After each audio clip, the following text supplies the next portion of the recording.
Сәлем достар, каналыма қош келдіңіздер. Бұл мен Айдана, дәрігер-гинеколог.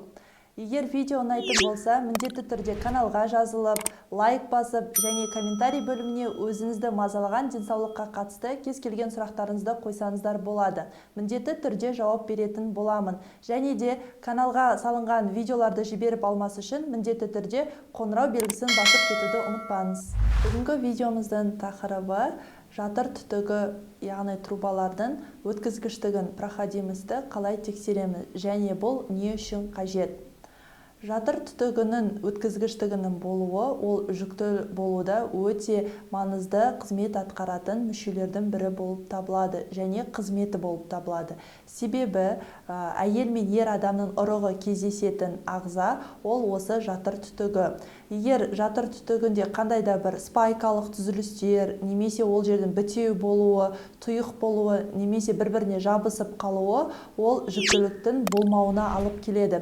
Көп жағдайда жатыр түтігінің болмауы, немесе қызметінің дұрыс болмауы нәтижесінде эконың көмегіне жүгінуге алып келуі мүмкін. Сондықтан біз жатыр түтігінің өткізгіш болуын бақылауымыз қажет. Және де жүктілікті жоспарлап жүрген, яғни бедеу кісілерге міндетті түрде тексеру қажет әдістердің бірі болып табылады. Себебі жатыр түтігінің дұрыс болуы ол дұрыс жүктілікке алып келеді. Және де жатыр түтігін барлық қыз-келіншектерге бірден тексеру қажет әдістердің түріне жатпайды. Себебі бұл жерде қолданылатын әдістердің барлығы пайдасы мен зияны қатар жүретін әдістер. Сондықтан міндетті түрде жұптар келген кезде дәрігер бірінші овуляцияны, одан кейін гормональдық фонды, жатырдың құрылымын және тұтасымен ағзаны тексеріп, және де ер адамның ұрығының сапасын тексергеннен кейін барлығы жақсы болатын болса, сол кезде ғана жатыр түтігін тексеруге тура келетін жағдайлар болады. Енді осы жатыр түтігін тексерудің бірнеше әдістері бар. Ол ең жиі қолданылатын әдіс, ол рентгендік әдіс, яғни гистеросальпингография деп аталады. Бұл әдіспен жатыр қуысына қарай арнайы сұйықтық жіберіледі.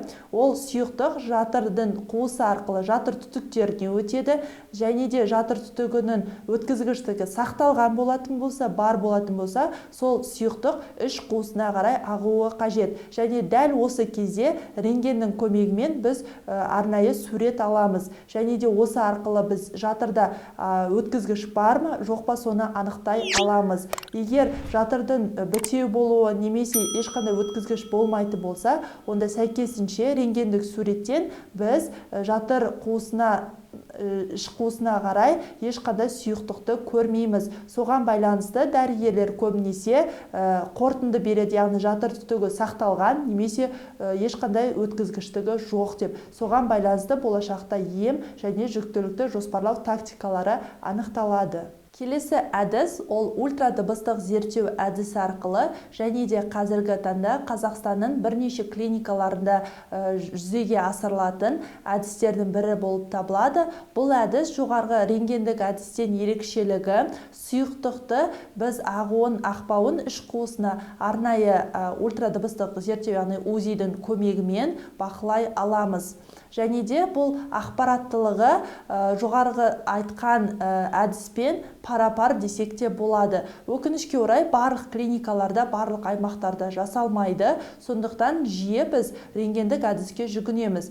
Және де жатыр түтігін анықтауға мүмкіндік беретін, яғни алтын стандарты деп аталатын әдістің түрі, ол лапароскопиялық, яғни хирургиялық әдіс болып табылады. Бұл әдіс барлығына бірдей көрсетілмейді, арнайы көрсеткіштері бар. Себебі бұл өзі атау айтып тұрғандай хирургиялық, яғни операциялық әдіс болып табылады. Бұл жоғарыдағы әдістер дұрыс ақпарат бермегенде немесе жүктілік болмаудың себептері нақты анықталмай жатқан кезде қолданылатын зерттеу әдісі болып табылады. Бұл кезде арнайы құрылғыларды алдыңғы іш қабырғасы арқылы жатырдың аймағына қарай, яғни іш қуысына енгізу арқылы біз тұтасымен іш қуысын, жыныс ағзаларын бақылай аламыз. Және де осы кезде жатыр түтігінің құрылымын, ішінде қандай да түзілістер бар ма, жоқ па, соны анықтаймыз. Егер қандай да бір түзілістер пайда болатын болатын болса, мысалы жиі кездесетін спайкалар болатын болса, бірден сол жерде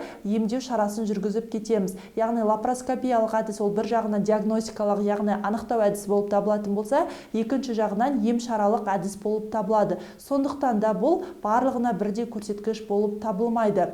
Жоғарыдағы әдістердің қай түрін таңдау керек екенін тек қана дәрігердің консультациясы барысында анықталады. Сондықтан егер жатыр түтігінде қандай да бір процестер болса, бұрын сонды сізде инфекциялар кездескен болатын болса, міндетті түрде жүктілік болмай жатса, осы жатыр түтігін дәрігеріңізбен бірлесе отырып тексеруді қажет етеді.